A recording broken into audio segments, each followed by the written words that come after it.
Hello students, कैसे हैं आप सब। मैं विवेक मिश्रा। आप में से जो लोग पहले यहाँ पढ़ चुके हैं 10th क्लास में वो मुझे जानते होंगे। मैं आपको फिजिक्स पढ़ाऊँगा, ओके। और आज हम लोग शुरू करेंगे क्लास 11th फिजिक्स का पहला चैप्टर, फिजिकल वर्ल्ड। तो स्टूडेंट्स, इस चैप्टर को शुरू करने से पहले मैं आपको बता दूँ कि आज से पहले इट मीन्स कि 9th या 10th क्लास में अगर आपने सही से फिजिक्स नहीं पढ़ी है या आपको फिजिक्स समझने में प्रॉब्लम्स होती थी तो यहाँ पे बिल्कुल भी टेंशन लेने की ज़रूरत नहीं है। मैं आपको बिल्कुल फिजिक्स के बेस से शुरू करूँगा, फिजिक्स एक्चुअल में है क्या चीज़ और फिजिक्स आई कहाँ से, ओके। तो सबसे पहले हम अपना पहला चैप्टर शुरू करते हैं, फिजिकल वर्ल्ड। इस चैप्टर के बारे में आपको बता दूँ कि आज से लगभग 10 साल पहले, 10 या 12 साल पहले ये चैप्टर हमारे सिलेबस में नहीं था। मतलब कि क्लास 11 की जो फिजिक्स शुरू होती थी वो अब मेजरमेंट या परसेंटेज लॉस वगैरह जो प्रतिशत त्रुटियाँ होती हैं उनसे शुरू होती थी, लेकिन अब ये चैप्टर हमारे सिलेबस में ऐड कर दिया गया है, क्लास 11 के सिलेबस में। तो हम अपना पहला चैप्टर शुरू करने वाले हैं, फिजिकल वर्ल्ड। तो स्टूडेंट्स, फिजिकल वर्ल्ड में सबसे पहले हम जानना चाहते हैं या हम जानेंगे साइंस के बारे में, ओके। साइंस एक्चुअल में है क्या चीज़, क्यों हम साइंस पढ़ते हैं और साइंस में क्या क्या चीज़ें पढ़ते हैं और कैसे पढ़ते हैं, ओके। क्या, क्यों और कैसे। आइए देखते हैं हम अपना पहले टॉपिक को, साइंस।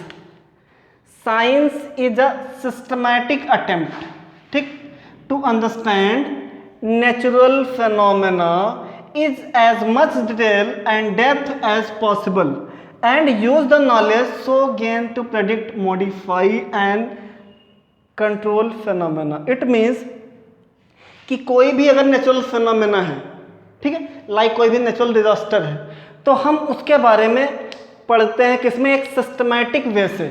किसमें, एक सिस्टमैटिक वे से हम इस साइंस में पढ़ते हैं और उसके बारे में, उस नेचुरल फिनोमेना की एक्चुअल डेप्थ क्या है, कहाँ से रिलेटेड है, क्यों क्रिएट होता है, क्या क्या कंडीशंस जनरेट होती हैं तब वो नेचुरल फिनोमेना क्रिएट होता है, और उससे आगे चल के कौन कौन सी थियरीज डिजाइन होती हैं, इन सब चीज़ों के बारे में जो बताता है वही हमारा साइंस है।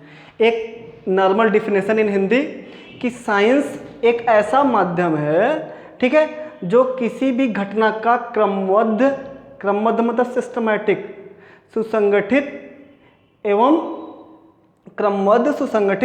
सुव्यवस्थित ज्ञान को विज्ञान कहते हैं, ओके। एक ऐसा नॉलेज जिसमें सिस्टमैटिक वे से कोई नेचुरल फिनोमेना डिस्कस किया गया हो और उसकी प्रिडिक्शंस और जो कंट्रोलिंग हो वो सब कुछ डिजाइन हो, तो उस मीन्स को, उस चीज़ को हम क्या बोलेंगे, साइंस। क्लियर है।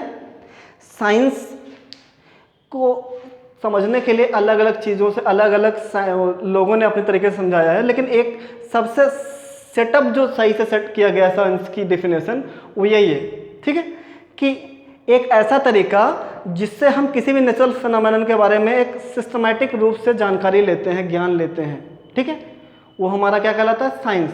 और वो ना केवल नॉलेज देता है बल्कि how to control this phenomena, ठीक है, उस फिनोमेना को कैसे कंट्रोल किया जाए और कौन सी कंडीशन क्रिएट होती है तब वो फिनोमेना स्टार्ट होता है, ओके। तो इसे हम क्या कहते हैं, साइंस। साइंस के बाद हम देखेंगे एक्चुअल में साइंस किस किस तरीके से, जो नेचुरल फिनोमेना है इनको साइंटिस्ट किस तरीके से यूज करते हैं, ठीक है। तो जो यूज करने का उनका तरीका, स्टेप बाय स्टेप अप्रोच, वो हमारा कहलाता है साइंटिफिक मेथड। तो what is scientific method, the step by step approach used by a scientist in studying natural phenomena and establishing laws which govern this phenomena. Like कोई भी scientist है वो सबसे पहले क्या करता है, सबसे पहले ऑब्जर्वेशन करता है, ओके।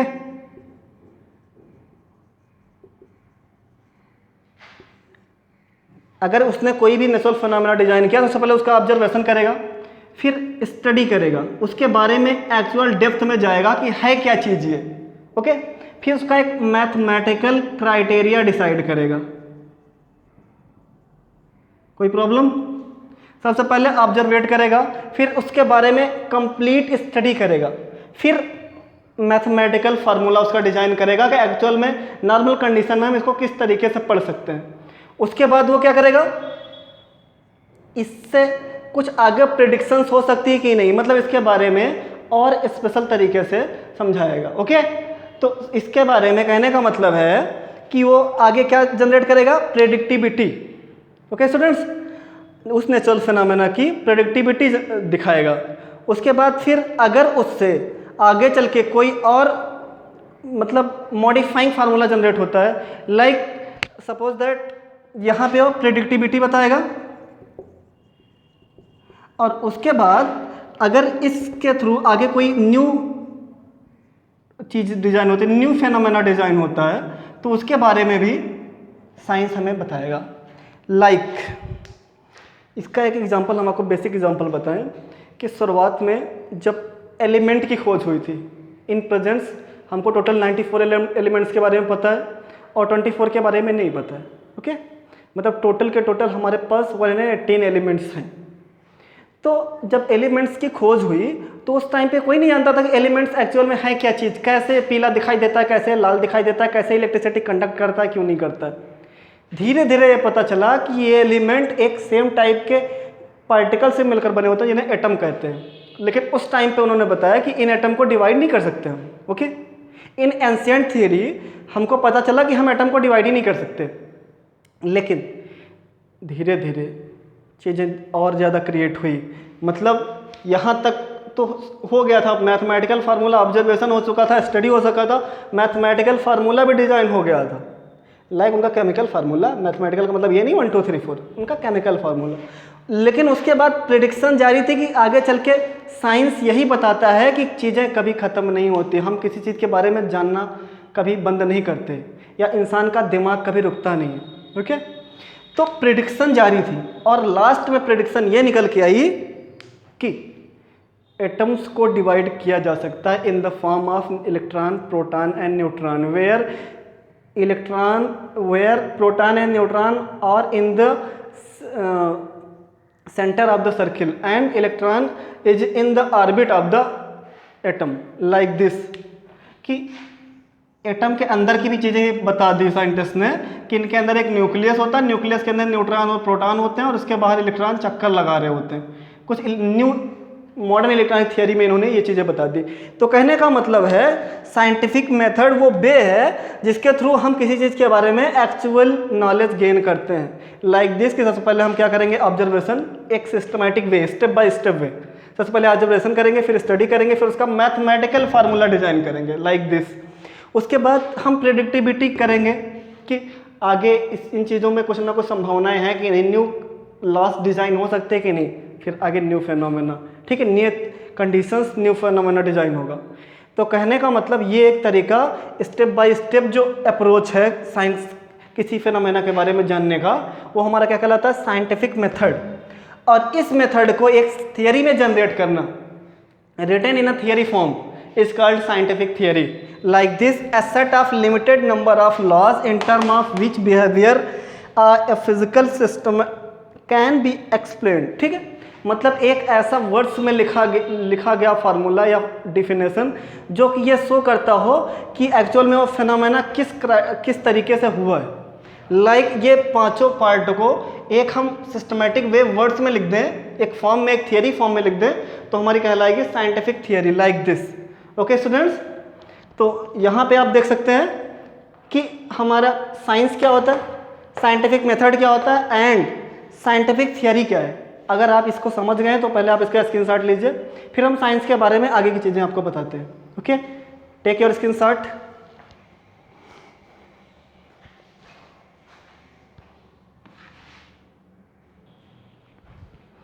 हाँ तो स्टूडेंट्स, हम लोगों ने पढ़ लिया अभी तक कि साइंस क्या चीज़ है, साइंटिफिक मेथड क्या होता है और साइंटिफिक थ्योरी क्या होती है।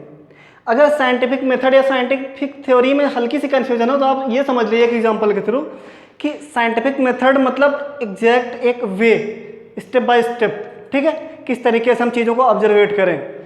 लाइक सबसे पहले हमारे जो सोलर सिस्टम है उसका डिस्कवर किसने किया था, mister Copernicus. Okay, mister Nicholas Copernicus ने। उसके बाद उसके बारे में थोड़ा एक्सप्लेन डिटेल में किसने बताया, तो मिस्टर टाइको ब्राई ने। And after that in 16th century mister John Kepler, ठीक है, जॉन केपलर ने उसके बाद 16th सेंचुरी में प्लानेट की प्लानिटरी मोशन, प्लानेट भी एक स्पेशल टाइप की मोशन करते हैं जो कि सोलर सिस्टम में हमारे एक्चुअल में सिचुएटेड हैं, उनकी मोशन के बारे में बता दिया। मतलब सोलर सिस्टम की खोज हुई, फिर सोलर सिस्टम के आगे कौन कौन से, सोलर सिस्टम के अंदर कौन कौन से ऑब्जेक्ट्स हैं उनके बारे में बताया गया। आफ्टर दैट उन ऑब्जेक्ट में उनके एक्चुअल नेम, प्लैनेट्स, सैटेलाइट्स और स्टार्स, ये सब क्या होते हैं उनके बारे में बताया गया। ये चीज़ें लगातार चलती आ रही हैं, तो इसे स्टेप बाय स्टेप मेथड को जो यूज कर रहे हैं उसको हम साइंटिफिक मेथड कहते हैं। और इसको एक एग्जैक्ट वे में, एक वर्ड्स में लिखना साइंटिफिक थियरी कहलाती है, मतलब एक्सप्लेनेशन करना। तो अगर हम कहें कि इन साइंटिफिक मेथड का जो एक्सप्लेनेशन है वही साइंटिफिक थियरी है तो गलत नहीं है, ओके, मतलब इन्हीं का एक्सप्लेनेशन है। लेकिन एक अच्छी साइंटिफिक थियरी वह नहीं है जो सबसे अच्छा एक्सप्लेनेशन क्रिएट करे। ये चीज़ बहुत इंपॉर्टेंट है कि एक जो मानी जाने वाली साइंटिफिक थियरी, एक अच्छी साइंटिफिक थियरी जो है, गुड साइंटिफिक थियरी, वो ये नहीं होती कि वो बहुत कितना अच्छा एक्सप्लेन कर रही है, बल्कि एक अच्छी या गुड साइंटिफिक थियरी वो मानी जाती है जो कि नए फेनोमेनन, नए क्राइटेरिया आगे सर्च करने के लिए कुछ ना कुछ उसमें चांसेस रहें, ठीक है, आगे चल के मतलब वहाँ पे हम न्यू फेनोमेनन की डिस्क्रिप्शन दे सकें, न्यू प्रेडिक्शंस दे सकें, वो बढ़िया साइंटिफिक थियरी मानी जाती है, ओके। तो अब हम आते हैं साइंस पे। मोस्टली साइंस को डिवाइड किया जाता है इन 2 parts. First part is physical science and second part is biological science. पहले हम देख लेते हैं बायोलॉजिकल साइंस क्या होता है। वैसे लोग LHS से शुरू करते हैं, हम RHS से शुरू करेंगे, ठीक है। Biological science, the science which deals with the behavior of living things are called biological science, like you। हम तुम्हारे बारे में पढ़ें तो बायोलॉजी, तुम इसके बारे में पढ़ो तो फिजिक्स, ओके। तो कहने का मतलब है कि साइंस का वह पार्ट जो कि लिविंग बींग्स के बारे में, उनके स्ट्रक्चर के बारे में, उनकी एक्टिविटी के बारे में बताता है, वो हमारा बायोलॉजिकल साइंस कहलाता है, ओके। और जिनके बारे में ये फिजिकल साइंस जो हमें नॉन लिविंग के बारे में बताता है, नॉन लिविंग एक्चुअल वर्क, उनकी कंडीशन, उनका स्ट्रक्चर, वो हमारा फिजिकल साइंस कहलाता है। Like this, physical science is also divided in 2 parts, first is physics and second one is chemistry, ठीक है। सब्जेक्ट तो जो उन्होंने बायो चूज किया होगा उनको तीनों पढ़ने पड़ेंगे, और जिन्होंने मैथ्स लिया होगा उनको केवल यही पार्ट फिजिकल साइंस, लेकिन मैं पढ़ाऊंगा केवल एक फिजिक्स, ओके। तो शुरू करते हैं, थोड़ा और राइट आते हैं, ठीक है। और राइट हैंड साइड इन दोनों का कौन सा, ये मतलब लेफ्ट आते हैं, सॉरी। और इन दोनों का जो राइट साइड है वो ये केमिस्ट्री। पहले देख लेते हैं, इनको भी निपटा के अलग करना है क्योंकि हमको आना है अपने टॉपिक पे। तो केमिस्ट्री क्या होता है, to study of every substances, its structure, its composition and changes in which its take part या टेक प्लेस, ठीक है। मतलब जो स्ट्रक्चर, मतलब कोई मेटल, नॉन मेटल, एटम्स, इनके स्ट्रक्चर के बारे में बताए, ठीक है, इनके कंपोजिशन के बारे में बताए, और किस तरीके से इनका स्टेट फॉर्मेशन हो रहा है, किस तरीके से ये स्टेट चेंज करते हैं, लाइक सॉलिड से लिक्विड, लिक्विड टू गैस, इस तरीके से। तो इन सब के बारे में हम किसे पढ़ेंगे, केमिस्ट्री में, ठीक है। कैसे चेंज होता है हम जानते हैं, और नहीं जानते हैं तो केमिस्ट्री में आगे पढ़ेंगे। अब देखते हैं अपने सब्जेक्ट पे आते हैं, फिजिक्स है क्या चीज़। To study of the natural world which deals with the concept of space time, motion, matter, energy, relation, etc। मतलब जो इन चीज़ों के बारे में अध्ययन करवाता है, like natural world, physical world के बारे में जो हमें बताता है वो हमारा फिजिक्स कहलाता है। जो इन सब चीज़ों का, स्पेस, टाइम, मोशन, मैटर, इन्हीं चीज़ों के बारे में हमको क्लास 11 तक पढ़ना है। तो the things which deal with physical world is called physics. और फिजिकल वर्ल्ड की सारी चीज़ें हमको पढ़नी है। सिलेबस हमारा 15 चैप्टर्स का है और हम फर्स्ट चैप्टर अपना पढ़ रहे हैं। फिजिक्स की डिफिनेशन ये, इसको आप स्क्रीनशॉट लीजिए, फिर हम स्टार्ट करते हैं फिजिक्स की एक्चुअल डिफिनेशन और उसके प्रिंसिपल। हाँ तो स्टूडेंट्स, हमारा टॉपिक है ये फिजिक्स, जो कि हमारा सब्जेक्ट है। फिजिक्स की डिफिनेशन हम यहाँ से देख लेते हैं। Physics is a branch of science that deals with the study of क्या, basic laws of nature and their manifestation in various natural phenomenon, ठीक है। लाइक हम फिजिक्स में क्या पढ़ते हैं, फिजिक्स साइंस का वह पार्ट है जो कि हमें नेचर की जो बेसिक लॉज हैं उनके बारे में बताता है। लाइक कोई चीज़ हमेशा, जैसे गर्म चाय है, धीरे धीरे एटमॉस्फेयर में रखने पे, नॉर्मल कंडीशन में रखने पे धीरे धीरे अपने आप गर्म हो जाती है, ओके। कोई चीज़ ऐसा होता है कि नॉर्मल टेम्परेचर में रखने के बाद धीरे धीरे गर्म से ठंडा होने लगे, ठंडे से गर्म होने लगे। लाइक कोई लोहा है, लोहे के साथ कोई ऐसा लोहे का पार्टिकल अटैच कर दिया जाए जो पहले से गर्म है, तो आयरन उसके कांटेक्ट में आने के बाद धीरे धीरे अपने आप हीट करने लगेगा। तो इस तरीके से हीट का ट्रांसफ़र वगैरह, ये सब जो बेसिक कंडीशंस हैं हमारे नेचर की, वो सब पढ़ते हैं किसमें, फिजिक्स में। ठीक है। सबसे बेसिक सा एग्जांपल हम आपको बताएं जो न्यूटन ने बताया था कि चीज़ ऊपर से नीचे ही क्यों करती है। ये हमको सामने दिखाई पड़ रही है ना, हमारे नेचर में कंडीशंस अप्लाई हो रही हैं। तो ग्रेविटी, ग्रेविटेशनल फोर्स, ये सब किसमें पढ़ते हैं हम, फिजिक्स में। तो इनके फिजिक्स में हम उन बेसिक चीज़ों के बारे में पढ़ते हैं जो कि हमारी सराउंडिंग्स में या हमारी नेचर में लगातार कंटिन्यूस फॉर्म में हो रही हैं। ठीक है। कुछ मोस्टली हमको दिखाई पड़ते हैं, कुछ चीज़ें नहीं दिखाई पड़ती, फील करनी पड़ती हैं, लाइक इलेक्ट्रिसिटी, मैग्नेट वगैरह, लेकिन मोस्टली चीज़ें हमको दिखाई पड़ती हैं। ओके। तो हम फिजिक्स में इन सब चीज़ों के बारे में पढ़ेंगे। 11th में हमारा जो मोस्टली टॉपिक है वो 9th क्लास 9th में जो हमारे चैप्टर्स थे, लाइक मोशन, लाइक फोर्स, ठीक है, लाइक ग्रेविटी, ग्रेविटेशनल फोर्स, ये सब चीज़ें आपने 11th में पढ़ी थी। साउंड वगैरह, वेव्स वगैरह, ये सब आपको 11th में पढ़ना पड़ेगा। ओके। और जो 10th की चीज़ें थी वो मोस्टली 12th में पढ़नी पड़ेंगी। तो फिजिक्स के दो बेसिक से प्रिंसिपल्स हैं जिन पे हमारी पूरी फिजिक्स वर्क करेगी। First principle is unification and second is reduction. Unification means unity में शो करना, किसी चीज़ को मिलाना, मिला के एक कर देना। ओके। और रिडक्शन मतलब तोड़ना, अलग कर देना, रिडक्ट। Okay students. तो कहने का मतलब काफ़ी सारे लॉज को मिलाकर एक करके पढ़ना यूनिफिकेशन कहलाता है, और एक लॉ को अलग अलग पार्ट में तोड़ करके, डिवाइड करके पढ़ना रिडक्शन कहलाता है। लाइक एक एग्जांपल के थ्रू, पहले तो इसकी डेफिनेशन आप देख लीजिए, as a collection of universal laws in different condition. ठीक है। मतलब अलग अलग कंडीशन में हम एक लॉ को, काफ़ी सारे लॉज को कंबाइन करके एक फॉर्म में पढ़ते हैं। लाइक ग्रेविटी, ग्रेविटेशनल फोर्स है एक एग्जाम्पल में देख सकते हैं, ग्रेविटेशनल फोर्स।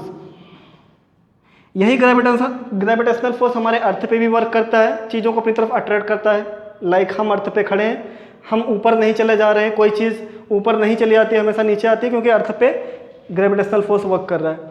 यही ग्रेविटेशनल फोर्स हमारे सोलर सिस्टम में भी वर्क कर रहा है, जो अर्थ को एक जगह पे फिक्स किए हुए है। अर्थ को अगर ना लें, अदर प्लैनेट को लें, सन को लें, तो सारे ऑब्जेक्ट वहाँ पे इसलिए फिक्स है, इसलिए मोशन में है, ताकि उन पे कौन सा फोर्स लग रहा है, ग्रेविटेशनल फोर्स लग रहा है। ओके।